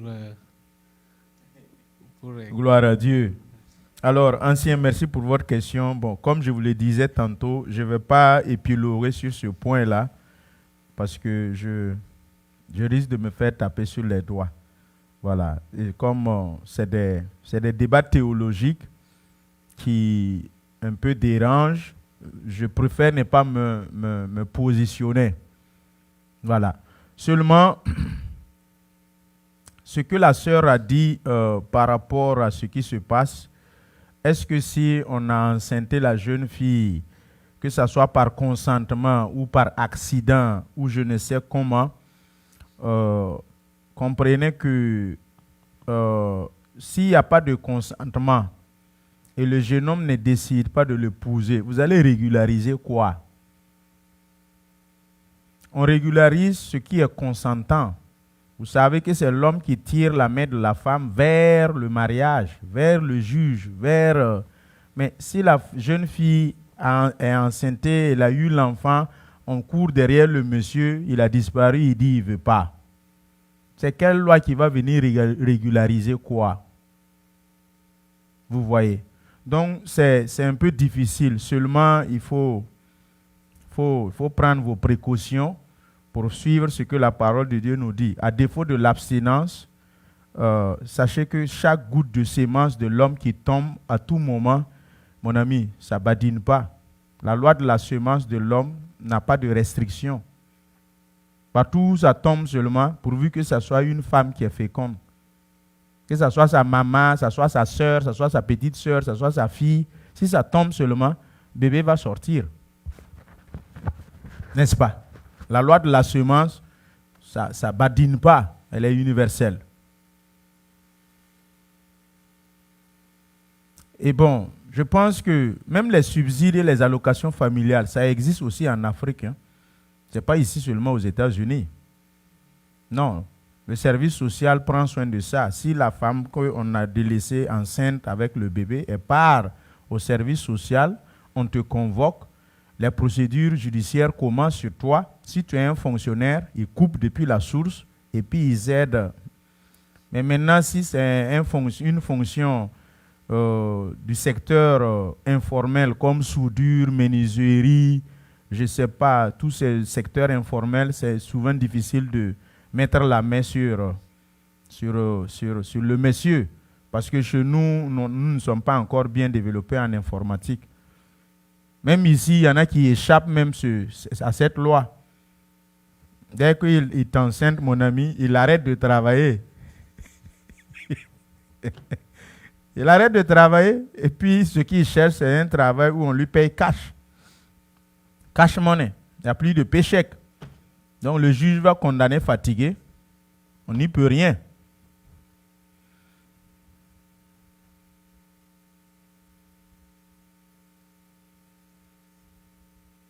Surtout quand c'est compliqué.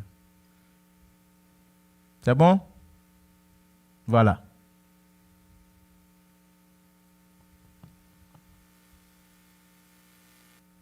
Ok, nous avons une question que je vais donc donner la parole à la sœur Bénédicte de nous reformuler ça pour permettre au docteur de nous répondre.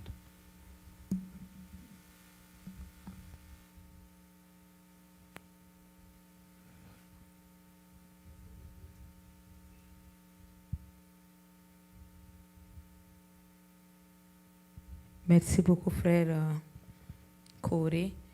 Je vais reprendre, c'est la question de notre maman. Et s'il y a des erreurs, maman va nous corriger.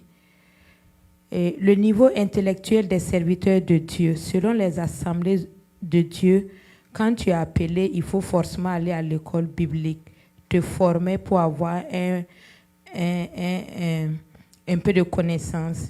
Et il y a des serviteurs de Dieu qui commencent le ministère sans aller à l'école biblique. Et en suivant l'enseignement que vous avez donné la dernière fois, cela veut dire que le niveau intellectuel du pasteur fait que les fidèles ne les mettent pas à la place où il doit être. On se dit qu'il n'est pas bien instruit et on se comporte d'une manière à ne souvent même pas accepter son appel.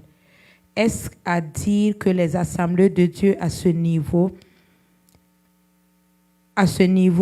est-ce qu'il faut forcément aller à l'école biblique pour pouvoir servir le Seigneur? Et en plus, lorsque je prends l'exemple de l'apôtre Paul, le niveau intellectuel est très important et il faut aussi avoir un mentor. Et les assemblées de Dieu ont exigé cela, cette formation. Qu'est-ce qui a motivé les AD à cela? N'est-ce pas dû à quelque chose? Et l'exemple de nos pasteurs qui viennent ici, qui n'ont pas une formation séculaire, on voit qu'ils ont eu une formation à quelque part. Et nous voyons même que l'apôtre Paul, qui était instruit docteur, nous voyons que son niveau intellectuel a été une grande valeur pour sa mission. Je voulais savoir la raison du pourquoi les AD ont pris cette décision de former les pasteurs avant qu'ils ne commencent le ministère. Je ne sais pas si j'ai manqué à quelque chose. Maman va compléter.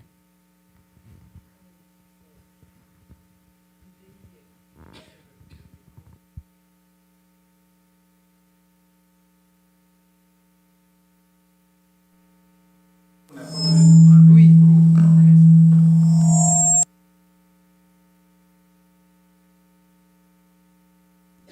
Ok, docteur, allez-y. ça. Parce que lors de l'enseignement, docteur a noté que les disciples de Jésus, il y avait beaucoup qui n'étaient pas instruits. Mais ils ont quand même œuvré et accompli une mission formidable. Donc, je voulais ajouter cela. Vous avez dit aussi que quand le Saint-Esprit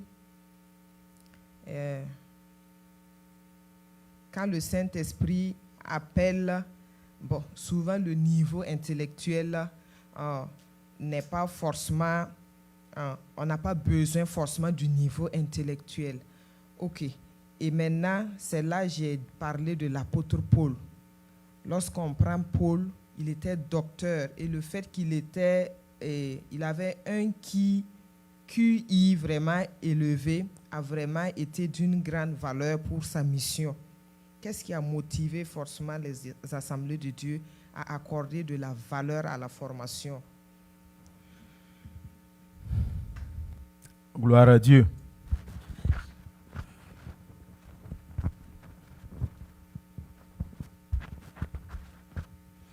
Est-ce que,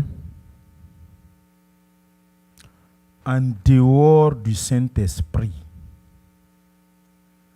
tout autre travail, peux-tu l'exercer sans formation? Citez-moi un seul travail,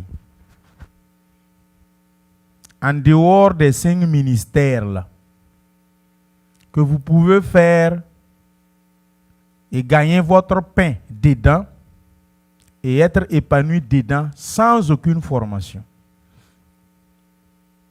Est-ce que ça existe? Ok. Comment voulez-vous que les 5 ministères s'exercent sans formation?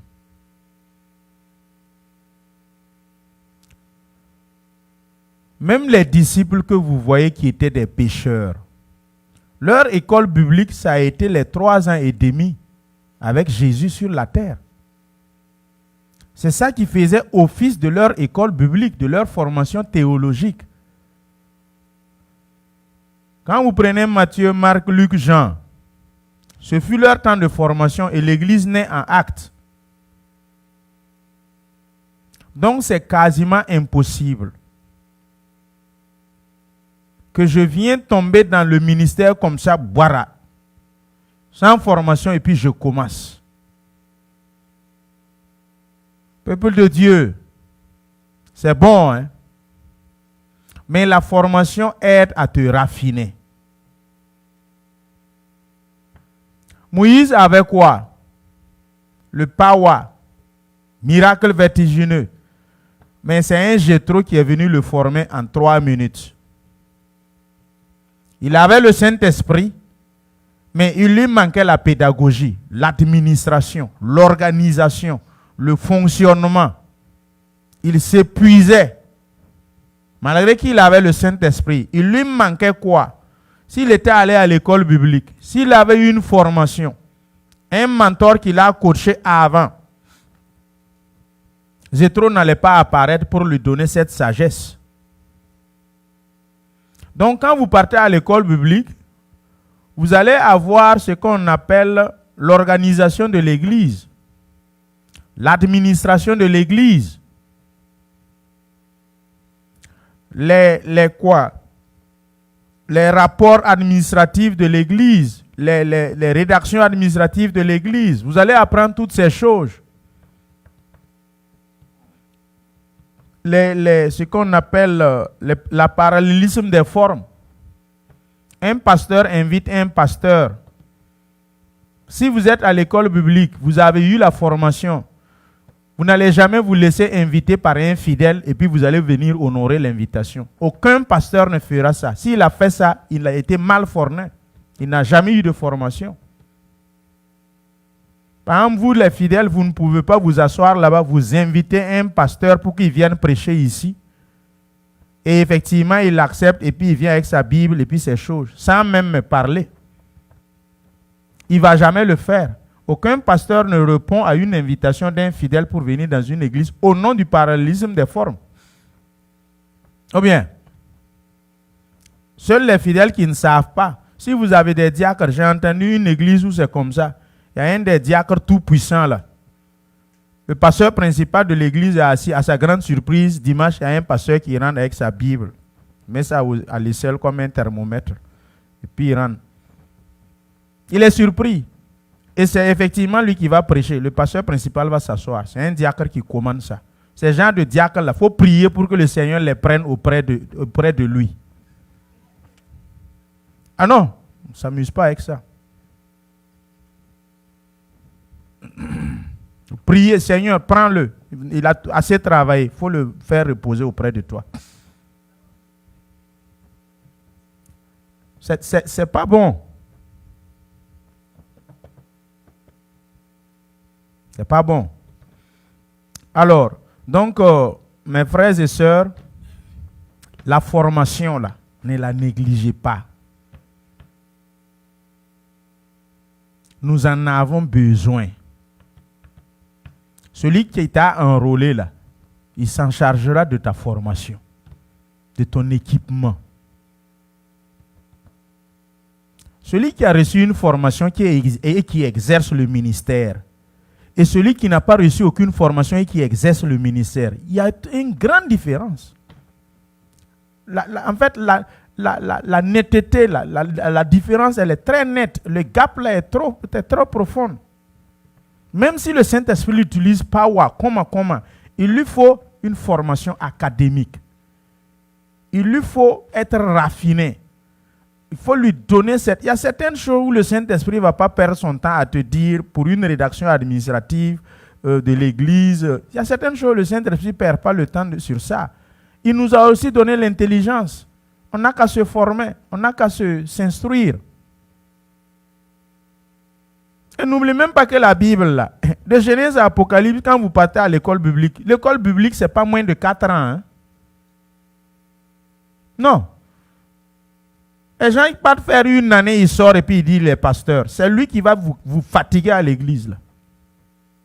Tous ceux qui ont fait un an, ils sont sortis, prom, et puis il est assis, il dit les pasteurs. Là. S'il est assis dans ton nez, un an, mon ami, il va te fatiguer. Pour sortir pasteur, ce n'est pas moins de 9 ans. Ordonné, titularisé, ce n'est pas moins de 9 ans. C'est parce que c'est à l'église évangélique que nous nous amusons. Allez-y à l'église catholique.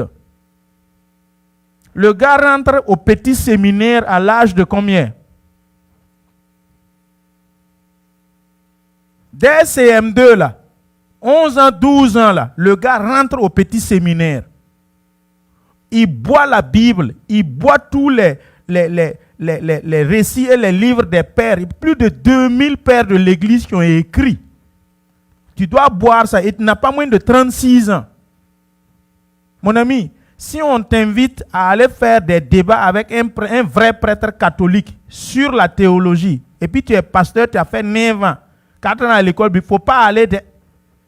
Il va te laminer recto verso. Tu ne connais pas la Bible, tu ne connais pas la théologie. Nous, on n'a pas... 4 ans, ce n'est rien. Si c'est décortiquer la lettre, là, je ne parle pas de l'esprit de la lettre. Vous déposez la Bible et décortiquez-la. Mon ami, il faut aller à l'église orthodoxe. Il faut aller à l'église catholique. Ils vont te dépiécer ça, déposer. La théologie. On va faire 1 an et puis il sort, tu veux le parler, il dit, j'ai fait aussi l'école biblique. D'autres ont fait 3 mois de séminaire, de formation, on leur a donné un certificat. Hein? C'est la merde. D'autres, c'est 6 mois, ils ont suivi, on leur a donné un certificat d'attestation de participation, de formation des pasteurs. Il sort et puis il brandit, il dit il est pasteur. Il prend sa Bible et puis chaque fois ils mettent ça sur leurs aisselles. Hein? Et puis il est au sérieux. Oh. Je vous redonne la parole. Je vous redonne la parole. Formez-vous. Hein. De Genèse à Apocalypse, là. Tu penses que tu peux étudier ça en un an? Rien que les épîtres de Paul, là. On a fait combien d'années sur ça? Rien que les épîtres de Paul, à l'école biblique. Pratiquement 1 année et demie. Rien que les épîtres de Paul. Là encore même, c'est condensé. On ne parle pas de Genèse jusqu'à Apocalypse. En 4 ans, on vous condense ça, on vous donne. 4 ans, c'est trop petit pour former quelqu'un sur la théologie.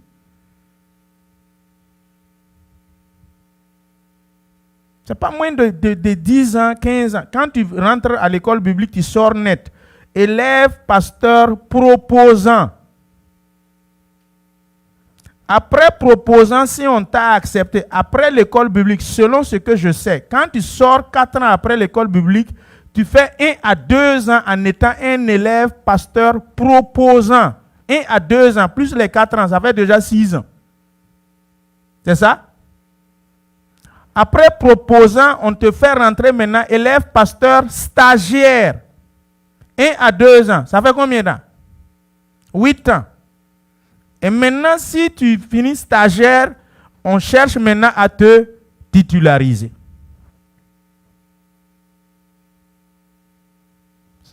En gros, il faut réunir 10 ans. L'imposition des mains, il faut réunir 10 ans. Monsieur, il prend sa Bible, il court, il traverse la cour de l'école biblique, il se retrouve à l'autre bord, et puis il dit il est pasteur. Il revient, il vous embrouille, il dit qu'il est pasteur.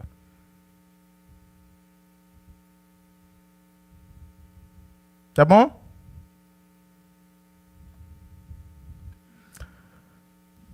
Oui, allez-y, c'est le même.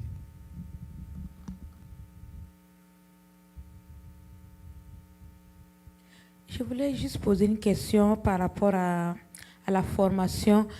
Quelle est la différence entre ceux qui partent à la FATEAD, qui prennent les enseignements là-bas, ils deviennent des pasteurs, bien c'est quoi, avec ceux qui partent à l'école biblique? On dirait qu'il y en a d'autres qui ne partent pas à l'école biblique, mais qui restent à Ouaga pour faire des formations, pour devenir des pasteurs et même aller jusqu'au doctorat, un truc comme ça. Je ne sais pas. Bon, votre question, elle est un peu centrée, elle est un peu régionale. Beaucoup de gens ne vont pas comprendre la composition et l'organisation du système dont toi tu parles. Donc, pour ce genre de questions, tu peux me voir à huis clos, je peux t'expliquer. Quand il dit FATEAD, qui connaît FATEAD? Vous voyez. Il y a une chose que je vais dire que je n'avais pas, j'avais un peu omis quand vous étiez au niveau des dots là. Écoutez-moi très bien, jusqu'à présent ça s'applique, ça s'exerce. Quand ils font la dot là, et il arrive que vous ne vous entendez pas et qu'il faut qu'il y ait séparation, la technique, vous faites quoi même? Vous êtes 2 mains, ça ne va pas.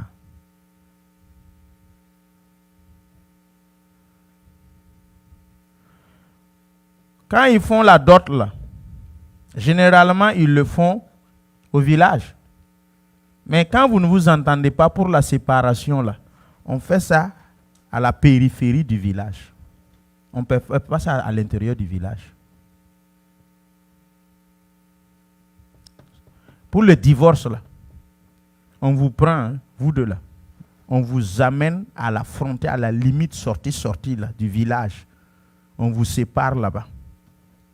Ça a un sens. Pour que quoi?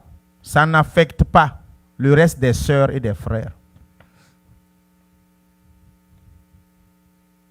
Vous partez à la périphérie, ils font ce qu'ils vont faire, on vous divorce là-bas et puis on chasse l'opprobre là hors des frontières de leur village. Et par moment, on dit que vous avez honni les familles. Si vous-même, vous n'avez pas la chance là en son temps, mon ami, on vous dit partez en même temps.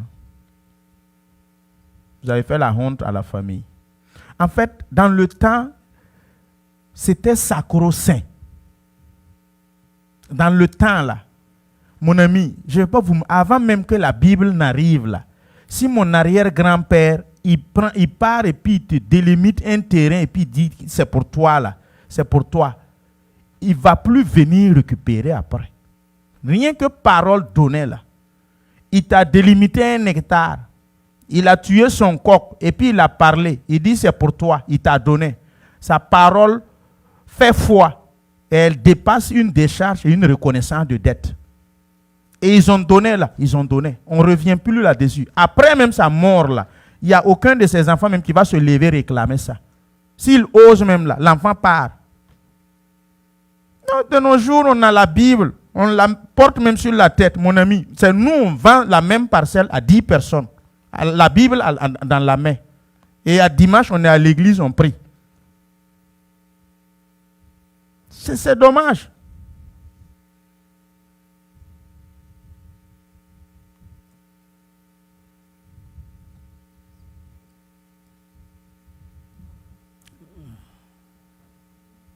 Président, allez-y.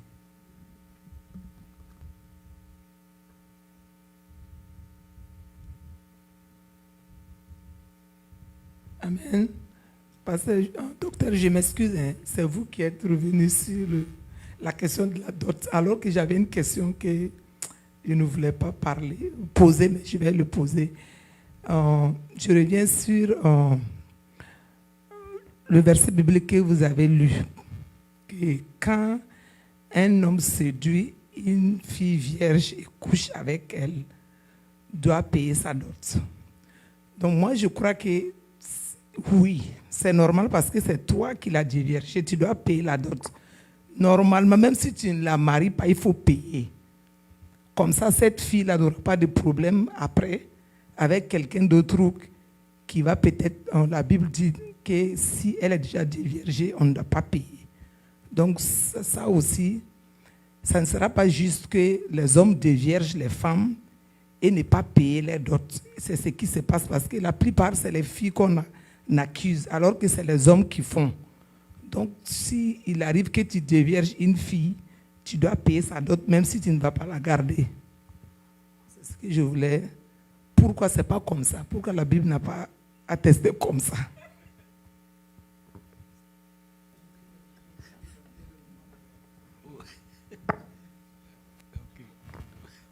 Ok.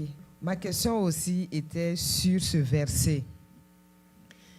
Le début du verset commence par si.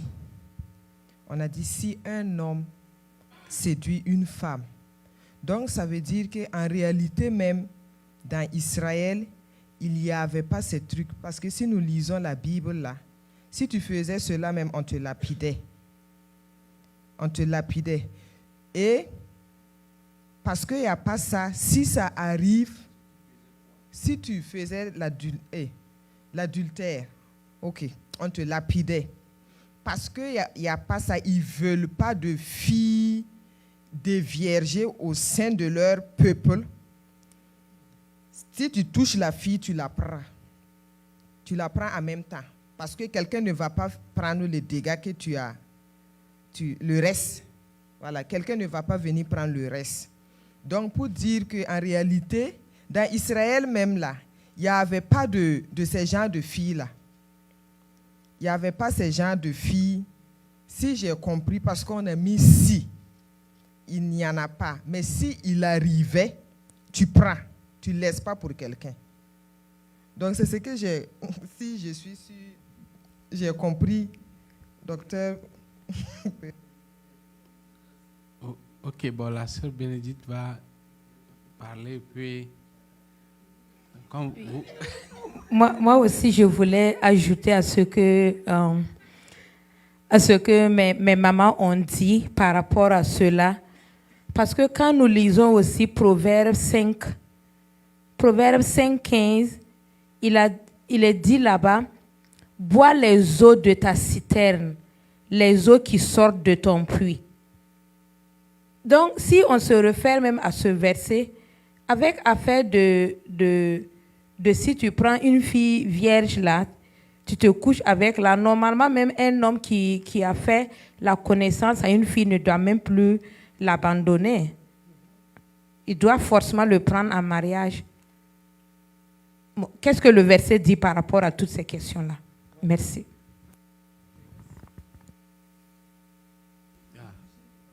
Merci.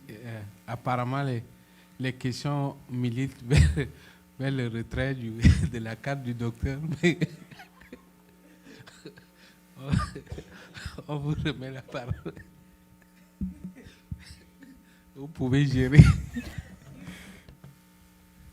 Je sais comment je Je vais constituer ma ligne de défense pour qu'on ne récupère pas ma carte. Alléluia. Amen. Bon, je pense que cette question-là, avec l'évolution, elle a été... Les choses ont été corrompues. À l'initial et au départ, il n'en était pas ainsi. Voilà pourquoi on instaure cette référence. Et le verset 17 même a dit que si le papa a refusé de lui accorder, le papa fait quoi? Il paiera en argent. Non, le monsieur paiera en argent il paiera en argent la valeur de la dot des vierges. Le verset 17. Effectivement, elle peut être vierge, tu proposes de l'épouser et le papa refuse. Donc si le papa refuse, qu'est-ce qu'il faut faire? On dit de payer la valeur de la dot due aux vierges. C'est ce que la parole de Dieu est en train de me faire comprendre ici. Maintenant, ce que vous êtes en train de dire là, en Israël, effectivement, la chasteté était de mise jusqu'à ce que Balak instruit Balaam d'infester le camp israélien, les jeunes filles israéliennes, afin que la perversion rentre pour que lui, il puisse agir en termes de malédiction. Et effectivement, vous avez vu ce qui s'est passé dans Nombre 24 et dans Nombre 25. Alors, donc, là-dessus, je ne sais pas quoi dire. Je n'ai rien à trop épiloguer là-dessus. Seulement, il faut faire tout pour garder ta virginité. Nous sommes dans un monde pervers où les gens fuient leurs responsabilités. Vous voyez. Donc, vous voyez que ce verset de nos jours, si vous voulez l'appliquer, ça risque d'être bizarre. Pourquoi Dieu a mis cette portion de l'organe là-bas, comme ce qu'on appelle l'hymen, pour que vous ne la laissez pas, vous ne la perdez pas? J'attendais à ce que vous alliez dans le sens où, si la femme advenait par accident à perdre sa virginité, la virginité ne se perd pas seulement par un homme. Une chute, le vélo, un accident peut te faire perdre ta virginité, n'est-ce pas? Alors, je me dis, est-ce qu'en son temps, ils avaient des capacités de pouvoir savoir que telle virginité perdue est due à un accident et non à un homme? Vous voyez?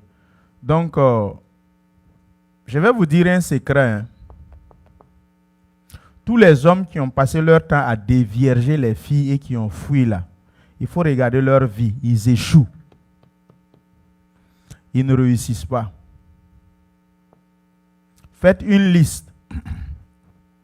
La plupart, je ne vais pas rentrer dans ceux qui sont mystiques.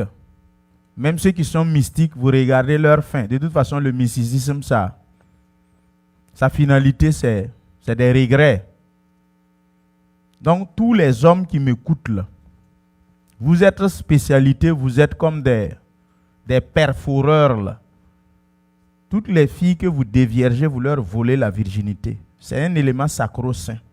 Vous ne l'épousez pas, vous déposez. Vous partez dévierger là-bas, vous déposez. L'élément de sang qui a coulé par ton acte là, il y aura une répercussion. Ça ne restera pas impuni. La plupart des déviergeurs des filles qui ont laissé, dévierger là. Mon ami, bon, je ne vais pas parler de certaines choses. Pas parler de certaines choses ici parce que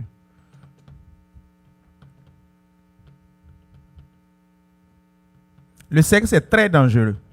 Très, très dangereux. Faites beaucoup attention.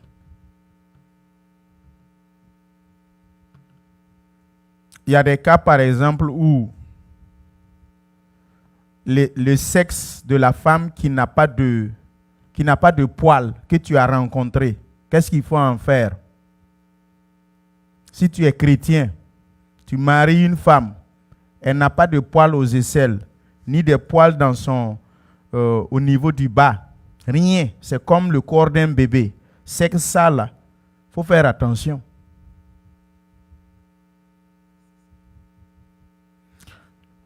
C'est pratiquement inexistant. Vous voyez? Bon, je ne vais pas rentrer dans ces éléments, mais s'il advenait que tu es un frère assis à l'église et tu fais la cour à une femme, on nous dit qu'il ne faut pas...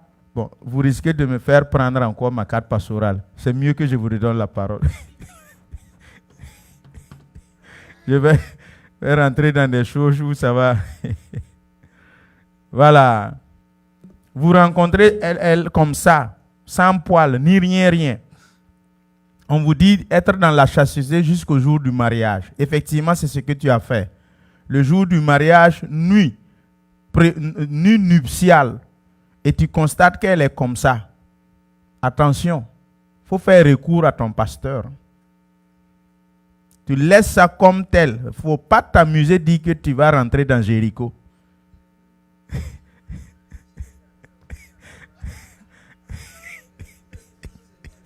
Bon, je vous redonne la parole. Il y a ma femme qui veut encore... Ma femme veut me créer des problèmes. Je vous redonne la parole. Merci infiniment, docteur, pour tout ce que vous avez dit. Merci infiniment. Nous avons beaucoup reçu de votre part. Que le Seigneur vous bénisse. Avant que nous puissions clôturer, je pense que nous sommes déjà à la fin. Mais je vais encore une fois de plus redonner le micro au docteur pour ces mots de fin avant que nous puissions élever nos voix pour prier. Docteur, je vous redonne la parole. Gloire à Dieu. Seigneur, bénis ta parole relâchée, ces temps d'échange de questions-réponses. Là où je n'ai pas su dire, Saint-Esprit, éclaire-les, illumine-les, enseigne-les, donne-leur leurs attentes, étanche leur soif. Seigneur Jésus, ce qu'ils recherchent, illumine-les au nom de Jésus. Saint-Esprit, augmente leur savoir et leur connaissance. En ce qui concerne ta parole, meilleur enseignant que tu sois, Saint-Esprit, enseigne-les. Seigneur mon Dieu, tout ce qui a été fait ce soir, dans ces 2 heures, je te prie que cela, Seigneur, reste gravé et porte des fruits. Seigneur Jésus, dans leur vie, que cela puisse, Seigneur, les aider pour la gloire seule de ton nom. Papa, je te bénis. Seigneur, je te loue. Seigneur, je t'exalte pour cette grâce et faveur que tu nous as encore accordée en ces temps de fin d'année, d'être parmi les vivants et continuer à faire ton œuvre, Seigneur, au travers de ce programme de mercredi soir qui est l'enseignement biblique, dans la seconde portion de notre thème, les avantages de l'œuvre achevée de la croix. Merci encore, Père, de continuer de faire cette œuvre pendant leur couche, Seigneur, pendant qu'ils sont éveillés à tout moment de leur vie. Seigneur Jésus, bénis ces instants. Bénis encore notre retour. Bénis notre nuit. Seigneur, nos chemins soient tapissés du sang de Jésus. Que rien ne nous manque pour la gloire seule de ton saint nom. Qu'en dormant, nous te voyons. Seigneur, les visions viennent de toi. Seigneur, les rêves soient inspirés par ton esprit. Que nous voyons les anges descendre et monter. Monter et descendre avec nos doléances et redescendre avec l'exaucement. Seigneur Jésus, bénis, Seigneur, le modérateur. Bénis ses œuvres et ses actions. Au nom de Jésus-Christ, j'ai prié. Amen. Merci, docteur, pour la prière. Le docteur a déjà prié, mais je vais humblement demander à l'ancien pour prier pour le docteur avant que nous puissions nous séparer.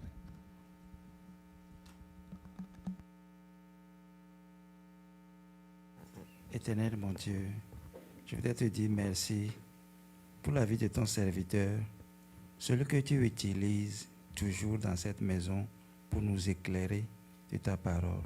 Je prie, Seigneur, que tu le récompenses de ses œuvres, sur tout ce qu'il fait dans cette maison. Seigneur, je prie qu'il ne manque de rien, Seigneur, bénis sa vie, bénis sa famille. Sois son guide, Seigneur. Au nom de Jésus-Christ, j'ai prié. Amen.